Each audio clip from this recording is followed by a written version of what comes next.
우리가 하나님을 사랑하길 원합니다. 그리고 이웃을 사랑하길 원합니다. 한 가지 빠졌죠? 나 자신을 사랑하길 원합니다. 그것이 지난주에 설교의 핵심입니다. 나를 진정으로 사랑해야 하나님도 사랑할 수 있고 이웃도 사랑할 수 있습니다. 오늘도 그 말씀의 연장선상에서 나를 사랑하지 못하게 하는 것이 있다고 해요. 나를 사랑하지 못하게 하는 것. 나를 사랑하지 못하게 하는 것.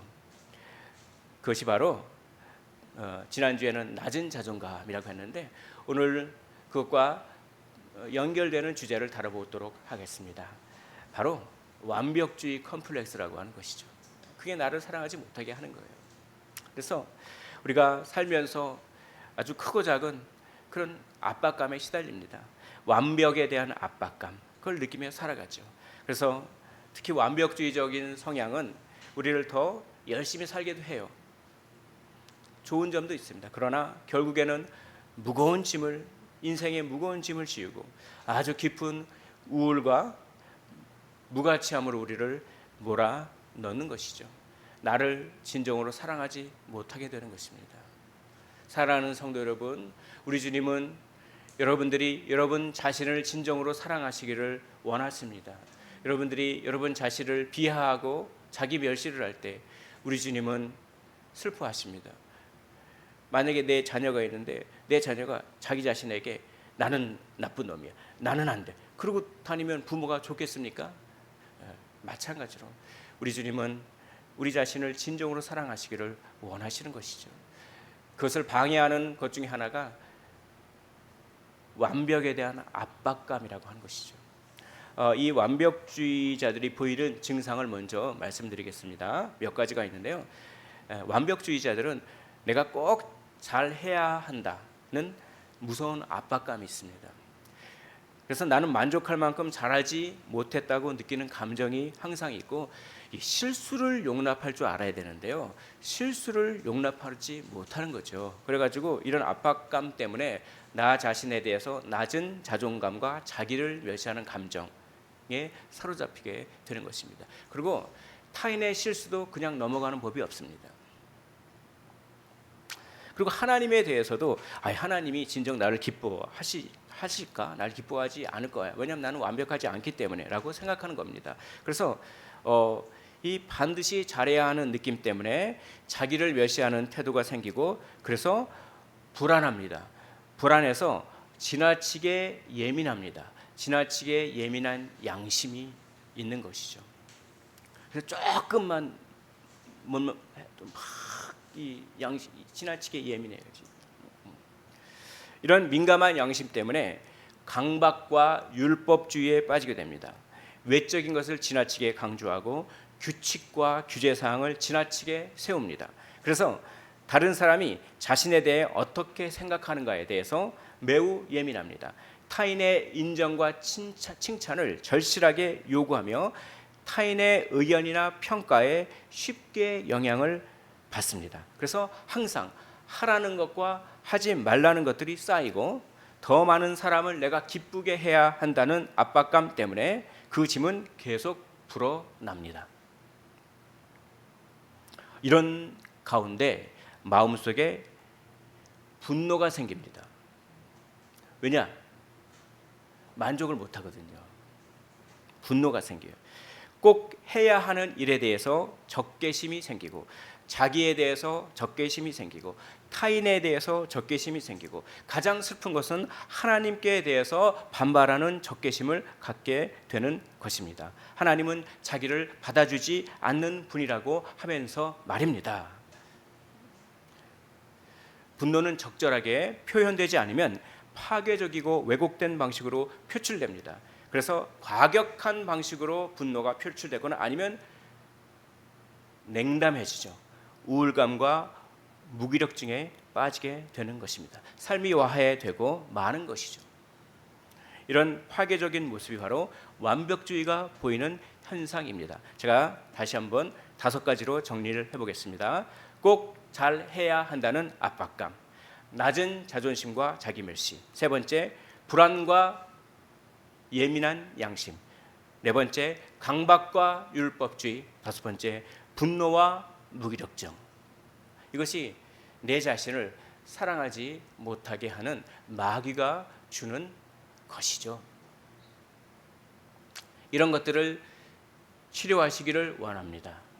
이런 것들을 치료하는 단 한 가지의 방법이 있습니다. 그것은 하나님의 사랑을 받아들이는 것입니다. 한번 따라해 볼까요? 하나님의 사랑을 받아들입시다. 근데요, 이 완벽주의자들에게는 그게 너무 어려워요. 하나님이 사랑을 주는데도 안 받아.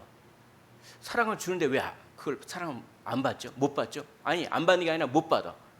사랑을 실컷 주는데도 그걸 못 받는다고요. 왜냐?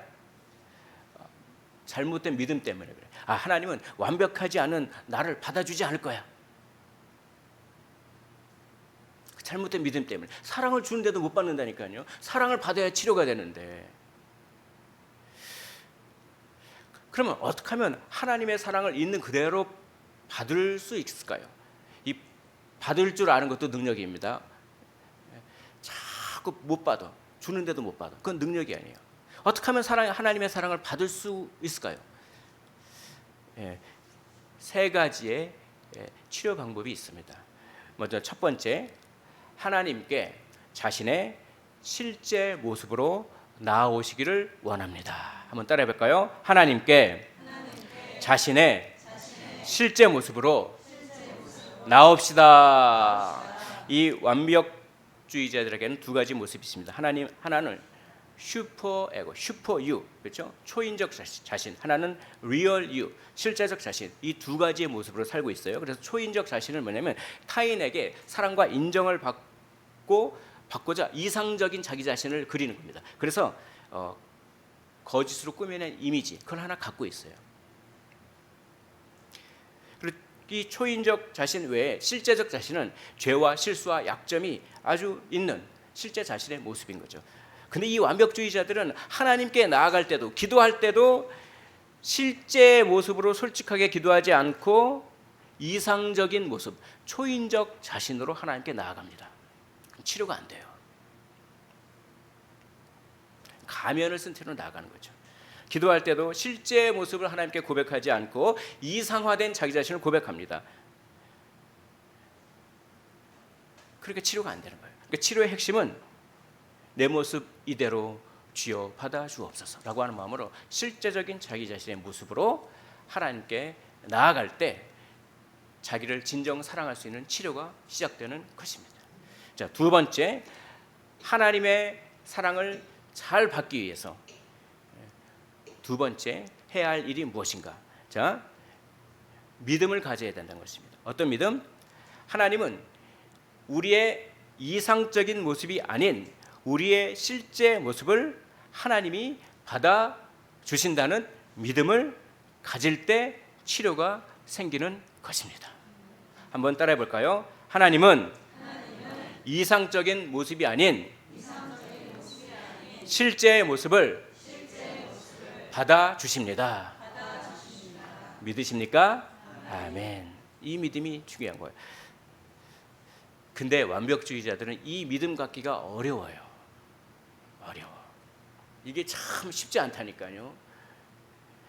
하나님의 사랑을 경험한 사람은 너무나 쉽지만 그렇지 않은 사람은 이게 어려워요. 이게.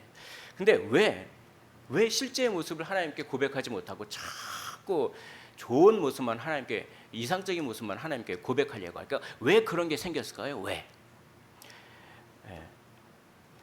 이런 분야에 대해서 열심히 연구했던 C. 맨즈라고 하는 목사님이 이렇게 이 정서적인 뿌리 세 가지의 원인을 얘기합니다. 첫 번째는 만족을 모르는 부모들 밑에서 성장하면 그렇게 된다는 거예요. 만족을 그러니까 성적표에 A가 3개가 있어요. 5과목을 보는데 A가 3개고 B가 2개예요. 그러면 잘한 겁니까? 잘못한 겁니까? 저는 잘한 거라고 생각합니다. 근데 딱 같아졌어요. 그래도 A가 3개니까. 근데 야, A를 맞은 거는 보지도 않고 너 왜 이거 B 맞았어? 그런 거죠. 그러니까 만족을 모르는 거예요. 그래서 이 아이가 부모의 칭찬을 받기 위해서 저번에 B 맞은 과목을 열심히 공부해가지고 그걸 A를 받아가지고 와, 이제는 부모가 칭찬하겠지라고 딱 성적표를 들고 딱 가는데 부모가 야, 성적표를 안 보고 야, 너 왜 옷에 뭐 묻혀 갖고 왔어? 그런 것이죠. 아, 만족을 모르는 부모. 그러면 이 아이는 나는 최대한 완벽해져야 된다. 자꾸 이게.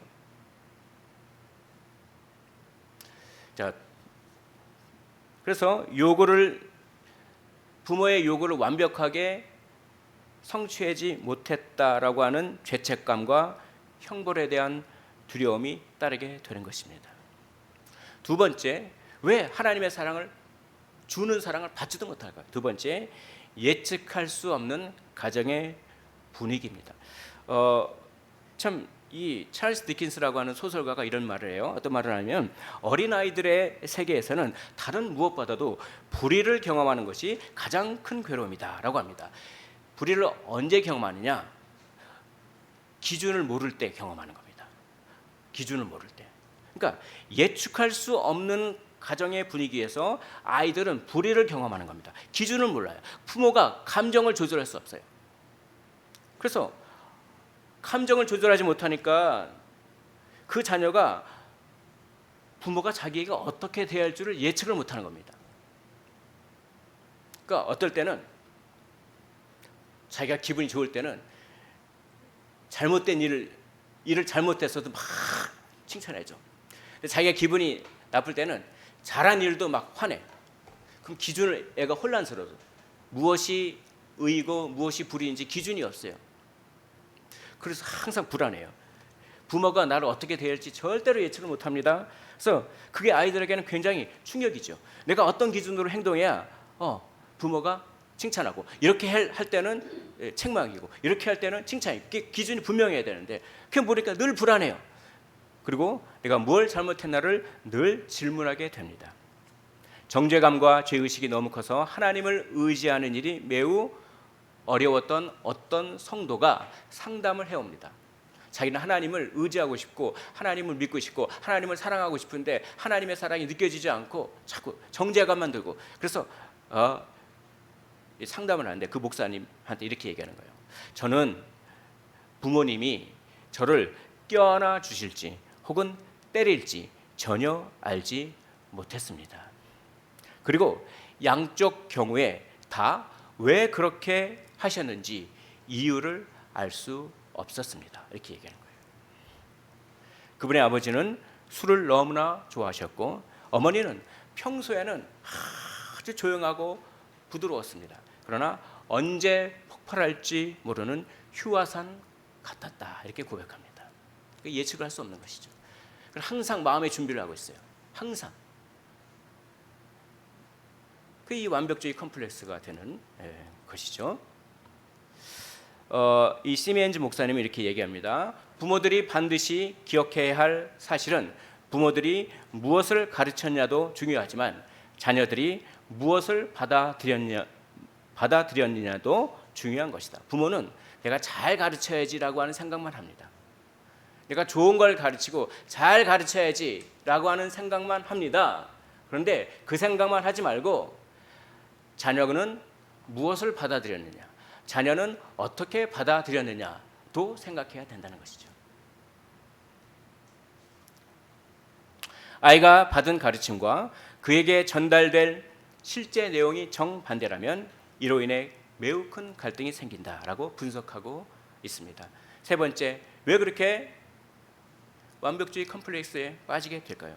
책임감 없이 주고받는 말 때문에 그래요. 그래서 왜곡된 정서를 만들어냅니다. 우리는 이런 말들을 많이 듣죠. 저 아이의 생김새 좀 봐. 자기 형은 잘생겼는데 동생은 하나도 안 닮았네. 생각 없이 툭툭 던지는 말이죠. 그걸 동생이 들었어 봐요. 우리는 친척들이 만나는 자리에서 이렇게 속삭이는 것을 많이 봅니다. 언니만큼 혹은 동생만큼 예쁘지 않고 그저 평범하게 생겼구나. 책임감 없이 주고받는 말들이 한 사람에게 상처와 수치와 두려움과 증오심의 씨앗이 되는 것입니다. 그 씨앗이 적절하게 치료되지 않으면 골마 터지고 고름이 나오고 인격 속에서 그 균이 전염되어서 하나님과의 관계와 사람과의 관계에서 많은 어려움을 낳는 그 부작용이 있는 것이죠. 그래서 사랑을 제대로 받을 줄 몰라요. 사랑하는 성도 여러분, 사람들은 부족합니다. 부모도 부족합니다. 사람들과 부모에게서 받은 것들에게는 그들의 연약함에서 나오는 것들이 많이 있습니다. 그러나 하나님은 완전하십니다.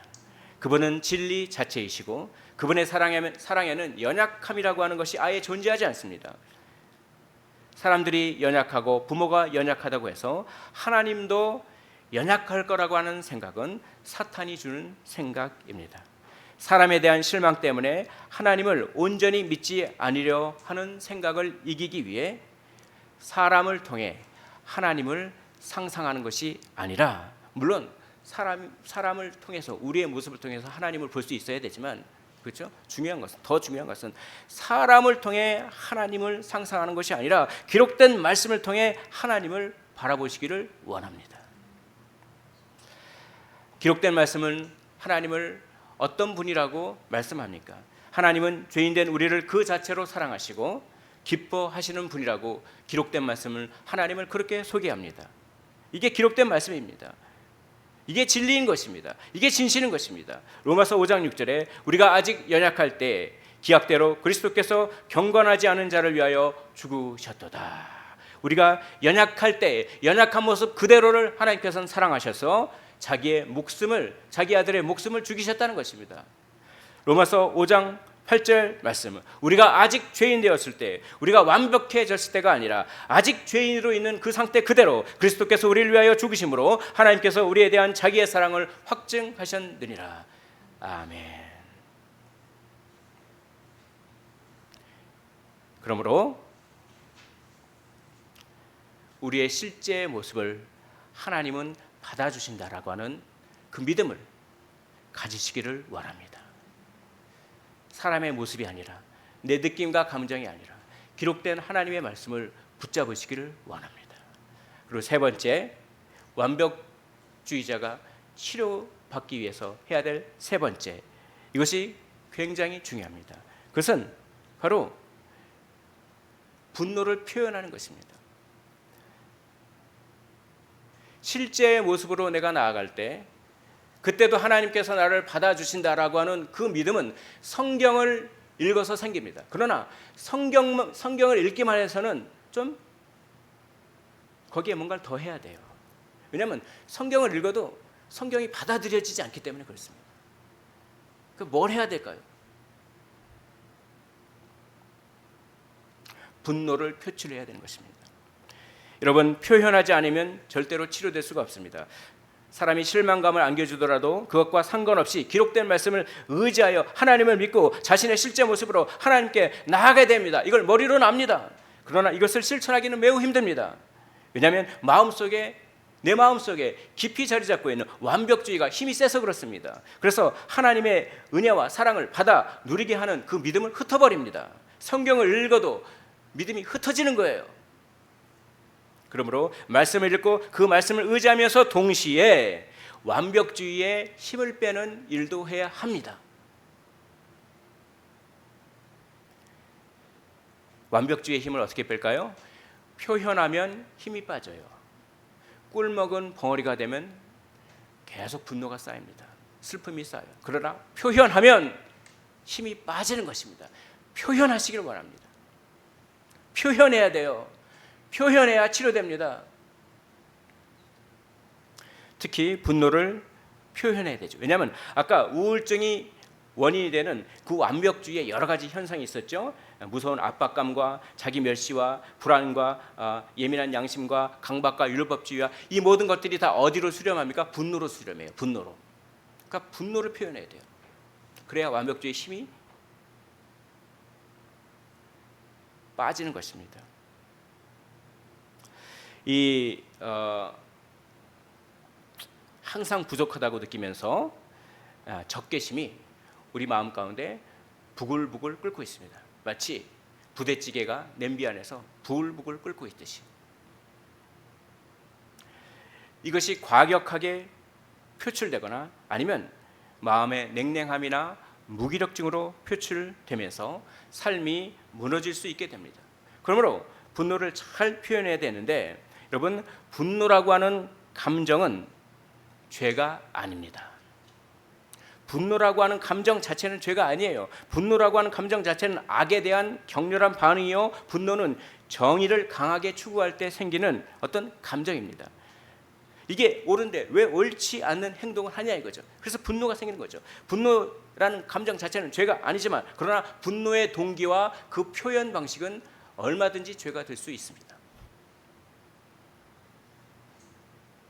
진리가 아닌 자기 나름의 정의에서 벗어났다고 분노를 품으면 그게 죄가 되는 것이죠. 또 진리의 기준에 벗어나서 그것 때문에 분노를 품으면 그 자체는 죄가 되지 않지만, 그 분노가 진리에서 벗어난 것 자체에 있지 않고 사람을 미워하게 되면 그건 죄가 됩니다. 그리고 또 정당한 분노를 품더라도 그것을 표현할 때 거칠게 표현하면 그건 죄가 됩니다. 그래서 분노가 죄가 되지 않는 방식으로 표현하는 것을 성경은 중요하게 생각합니다. 사도 바울은 이렇게 얘기합니다. 에베소서 4장 26절에 분을 내어도 죄를 짓지 말며. 분을 내라고 해요. 여기서 굉장히 중요한 게 있습니다. 분을 내어도 죄를 짓지 말며라고 하는 게, 이게 명령형을 씁니다. 무슨 형이요? 명령형. 그러니까 명령하는 거예요. 화를 내라, 명령하는 겁니다. 아니 성경에서 화를 내라. 그건 뭡니까? 표현하라는 것이에요. 표현하지 않고 계속 부글부글 끓고 있으면 더 큰 파괴적인 힘이 나오기 때문에 표현하라는 것입니다. 분노라고 하는 감정 자체는 죄가 아니기 때문에 표현하라, 명령형을 씁니다. 그러나 표현하되 잘 표현해라. 그렇죠? 분을 내어도 죄를 짓지 말며 이겁니다. 그럼 어떻게 하면 죄가 안 되는 방식으로 분노를 표현할 수가 있을까요? 첫째, 사람이 아니라 분노하게 된 원인 그 자체에 집중하십시오. 둘째, 표현을 부드럽게 하십시오. 내가 뭐 때문에 서운하고 뭐 때문에 지금 분노가 일어나지 않습니까? 그러면 그 분노가 일어나는 원인 때문에 그 분노가 일어난 원인보다 그 사람에게 더 집중하면 이게 죄예요. 그러니까 죄는 미워해도 사람은 미워하지 말라는 말입니다. 죄와 사람을, 죄의 내용과 분노의 내용과 사람을 분리시키는 연습을 하셔야 돼요. 마틴 로이 존스가 그렇게 설교합니다. 두 번째, 표현을 부드럽게, 그 원인을 표현을 부드럽게 하는 거죠. 이 마귀는 분노의 원인을 해결하기보다 분노의 표현을 거칠게 하도록 유혹합니다. 여기에 넘어가서는 안 되는 것이죠. 내가 이만저만해서 이것이 나를 힘들게 했어 라고 차근차근 부드럽게 분노의 원인에 대해서만 얘기를 하셔야지, 너는 왜 그래? 너 당신은 왜 그래? 당신 사람에게 집중. 이게 안 되는 거지. 이게 죄가 되는 거죠. 이게.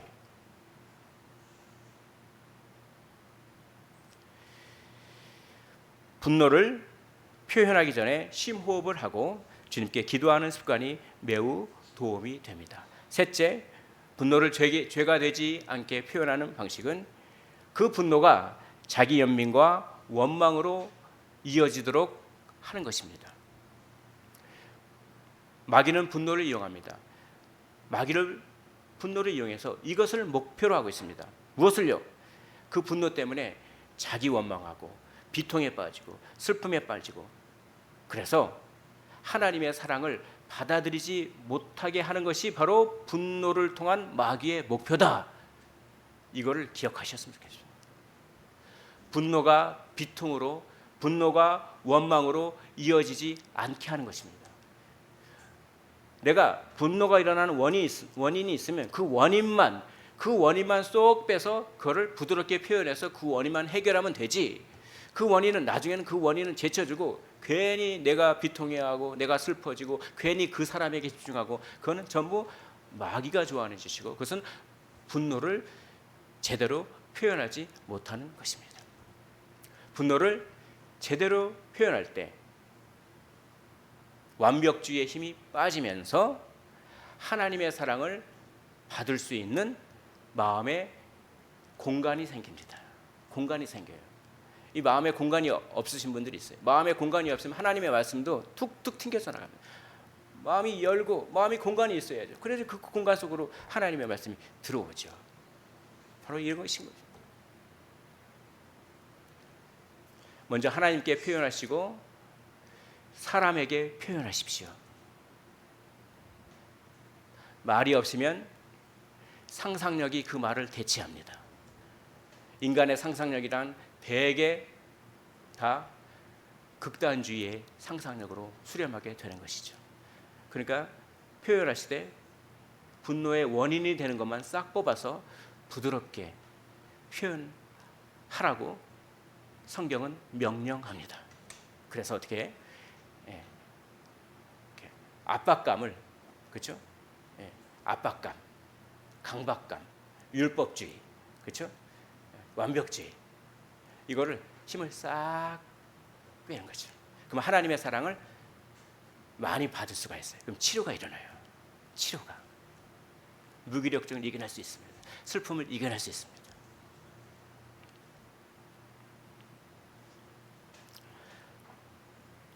많은 결혼 생활이 파탄 가운데 빠지는 이유는 남편과 아내가 그들의 화를 표현하는 적절한 방법을 배우지 않았기 때문입니다.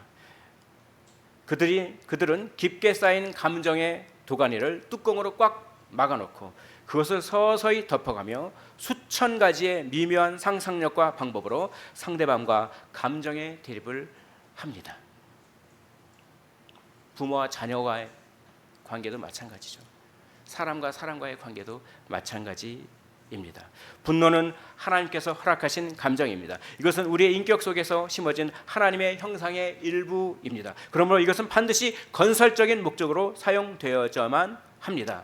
그래서 분노를 잘 표현해서 부글부글 끓고 있는 힘을 죽여야 됩니다. 그러므로써 기록된 하나님의 말씀이 더 잘 받아들여지고 하나님의 사랑이 더욱 깊이 채워지게 되는 것입니다. 그래서 실제의 모습, 이상화된 모습으로 나갈 필요성을 못 느끼고 이제 실제의 모습으로 하나님께 나아가 안식을 누릴 수 있게 되는 힘을 얻게 되는 것입니다. 오늘 본문 말씀, 수고하고 무거운 짐진 자들아 다 내게로 오라 내가 너희를 쉬게 하리라. 히브리서 기자도 안식이라고 하는 말을 여러 번 반복해서 강조하고 있습니다. 안식을 선포한 이유는 자기 의의를 내려놓고 완벽주의를 내려놓고 하나님의 은혜 안으로 들어가라, 하나님의 사랑을 받을 줄 알라, 이걸 강조하기 위해서 안식 여러 번 반복하고 있지 않습니까? 수고하고 무거운 짐진 자들은 어떤 사람입니까? 율법의 짐을 지고 있는 사람들, 자기 힘으로 삶을 꾸려가려고 하는 사람들, 자기 공로를 의지하고 완벽해지려는 압박감의 짐을 지고 있는 사람들, 사람들의 반응에 예민하고 사람들의 인정을 추구하고 그리고 사람들의 인정을 받기 위해서 쉬지를 못하고 있는, 마음속에 깊은 곳에 압박감에서 기인한 불안과 분노가 있고, 그런 사람들이 가면을 벗고 초인적인 모습이 아니라 실제적인 모습으로 예수님께 나오라는 것입니다. 예수님께 나오라는 것입니다. 수고하고 무거운 짐진들아 다 내게로 오라는 것입니다. 초인적 자아를 벗어버리고 실제적 모습으로 내 모습 이대로 주님께 나오라는 것입니다. 완벽주의 벗어버리고 십자가에서 모든 것을 용서하신 예수님의 사랑을 받아들이라는 것입니다. 그 사랑을 통해 쉼을 얻게 되는 것입니다. 내가 널 쉬게 하리라. 수없이 십자가의 은혜를 들었어도 십자가의 은혜를 제대로 누리지 못하는 안타까운 모습을 많이 볼 수 있습니다. 제대로 쉬지 못하는 것입니다. 복음의 내용은 알지만 자유의 복음 그 자체를 누리지 못할 때가 많은 것 같습니다. 왜냐? 표현하지 못해서요. 힘을 빼지 못해서요. 내 안에 있는 공간이 생겨야 되는데 공간이 안 생겨서요. 말씀은 말씀대로 듣고 머리로는 알지만 마음에 공간이 안 생깁니다. 복음을 듣고 그 복음을 믿으면서 예수님께 분노를 표현할 수 있어야 됩니다. 그리고 도움을 요청하십시오. 기도하십시오. 기도를 쉬지 말고 기도를 멈추지 마시기를 원합니다. 예수님, 제 안에 만족하지 못하는 성향이 있습니다. 제 기준에 집착하는 집착이 있습니다. 한껏 예민해져 있습니다. 사람들의 반응을 살피느라 불필요한 힘이 잔뜩 들어가 있습니다. 주님, 무엇인가 만족하지 못하고 저의 기대치에 어긋나 있다고 하는 느낌 때문에, 내 생각대로 되지 않는다는 느낌 때문에 분노가 일어납니다. 주님, 그 느낌을 마귀가 사용하지 못하도록 막아주시기를 원합니다. 분을 내어도 죄를 짓지 말라는 말씀처럼 분노를 죄가 되지 않는 아름답고 부드러운 방식으로 표현하게 도와주옵소서. 내 생각대로 되지 않는다는 느낌을 마귀가 이용하지 않도록 도와주옵소서. 이렇게 분노를 표현하면서 주님께 기도로 도움을 요청하십시오. 내 모습 이대로 주님께 나와 고백할 때 주님의 사랑을 깊게 받아들이게 되고 쉼을 얻게 될 줄로 믿습니다.